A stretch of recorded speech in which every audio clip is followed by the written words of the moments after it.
Good morning, folks. This is your daily report. Before I get into it, go down below, hit that subscribe button, hit that like button, hit that little bell notification icon too so you get notified when I put videos up onto the interwebs.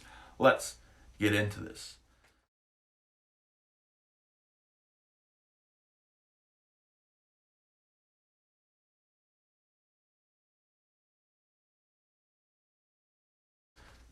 So,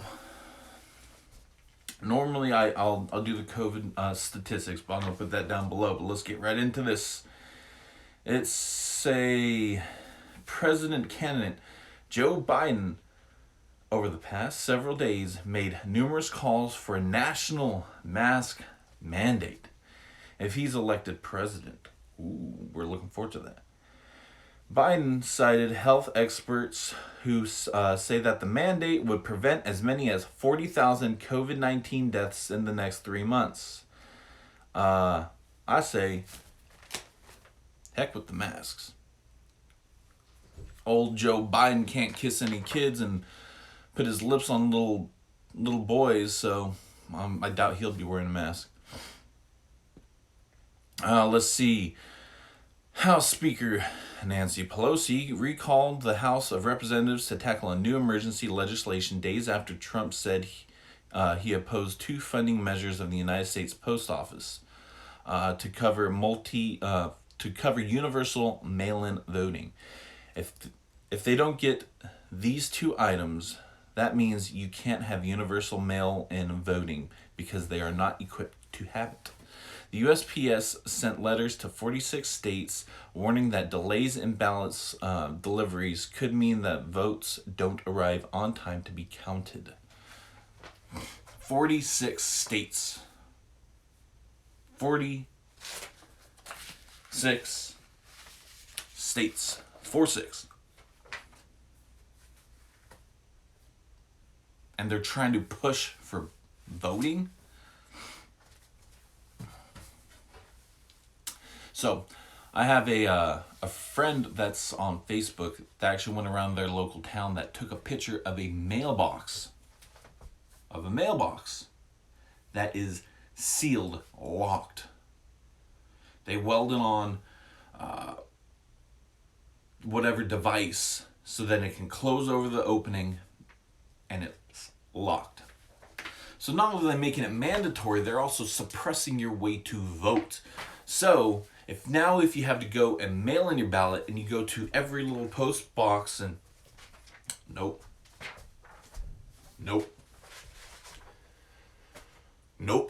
I guess my vote don't count. Seems highly illegal. And the fact that they don't even care what you think you should be in office. Let's see. That just irritates me. Anyways, let's talk about some violence across the country.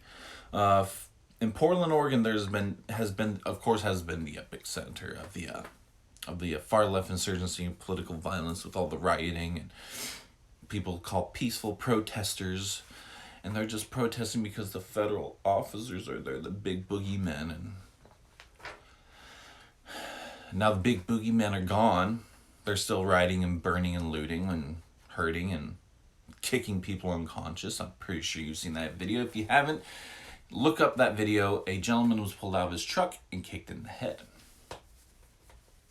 Unconscious. He was just sitting there and some coward came up around his side and just boom, kicked him in the head, knocked him out. And then the guy actually seemed proud that he did it, like he was a big macho man. I guess daddy and mommy haven't taught him how to be a man. Definitely taught him how to be a coward. But let's see. Portland's Police Association office in downtown, rioters attacked police officers with rocks, glass bottles, chunks of concrete, ball bearings, bats, fireworks, paintballs, lasers, and punches.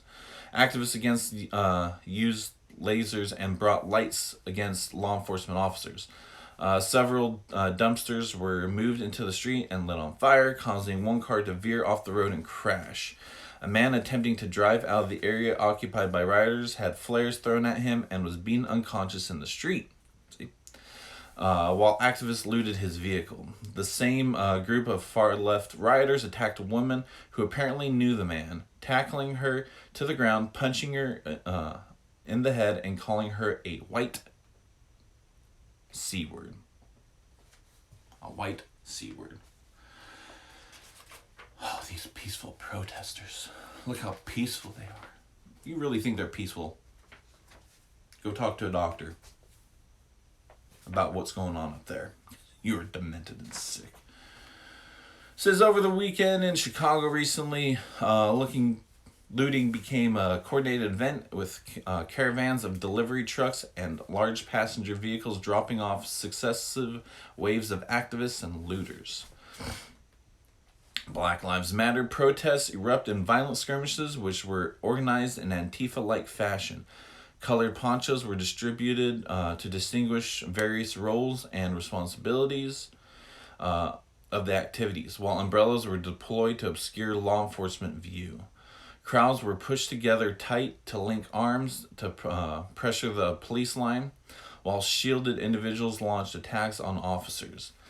Mayor Lori Lightfoot, a.k.a. Beetlejuice, a.k.a. Goldfish, praised police efforts and said that agitators have embedded themselves in these seemingly peaceful protests come for a fight. Like I said, she needs to go see a doctor, right? Chicago's raised bridges barricaded by police officers to prevent movement after the city's curfew became images of propaganda to protecting the interests against those of the masses. The deployment of colored ponchos, umbrellas, and unit information during protests in Chicago mirrors that of the riots in Portland. Washington or Seattle, an increasingly confronting riots akin to the Portland, as anarchists utilize the same tools and tactics: fireworks, rocks, lasers, paint bombs. All were used against law enforcement from behind lines of shielded rioters. Individuals identifying as press have continued to engage in destructive and violent crimes during riots. Multiple officers received burns and trauma injuries after being struck with large explosives and rocks thrown by rioters on Sunday.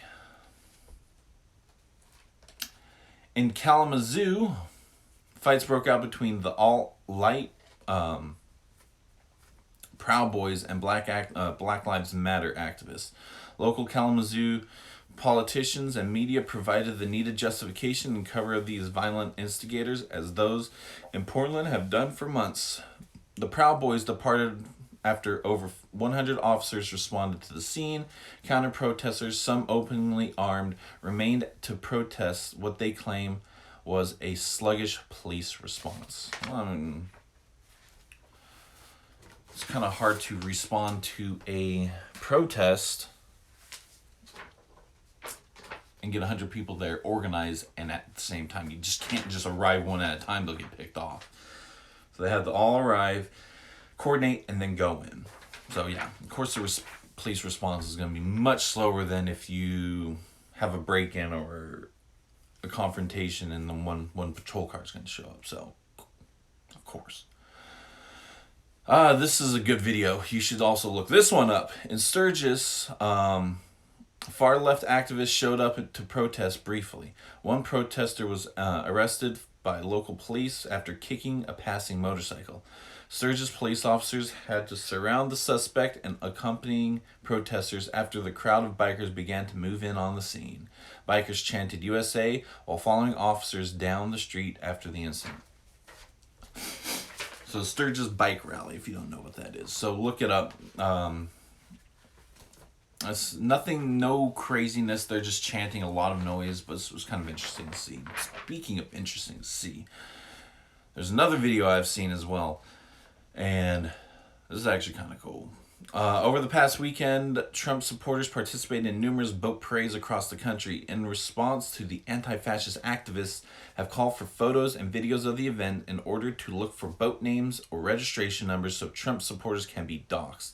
And dox is basically looking up information online to have a malice intent. That's what doxing is. So it's kind of been their tactic is to get information against someone and maliciously attack them, get them fired, have people show up at their house and, throw rocks at it or threaten to come in there and drag them out or whatever. It's their tactic. It's their fear tactic. So they can extort for money, extort for something, so they can benefit from it. So that is doxing. So it's just a coward tactic. That's all. That's all they're doing. And this direct message is for Antifa. If you know someone that has Antifa, tell them this, let them know. The tactics they use, this doxing and extreme violence and all this, the anti-fascist group are the most fascist group in the world right now.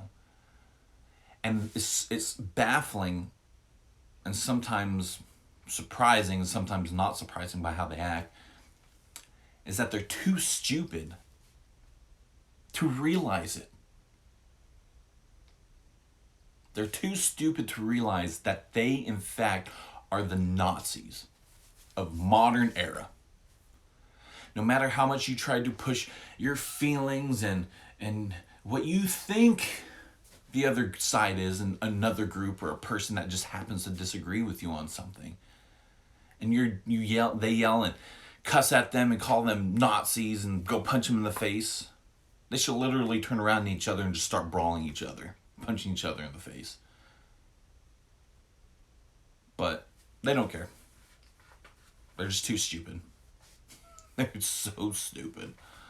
But here we are in the world where you can call someone a sexist and they're not. You can call someone a racist and they're not. You can call someone a Nazi and they're not, just based on how you feel. And the rest of your little lemmings behind you, if you don't know what lemmings are, look it up. Or let me use the term, sheep behind you will follow you to their death of stupidity. Right? Please, Shield Wall Nation, have a good day. Stay strong. Stay resilient. Shield Wall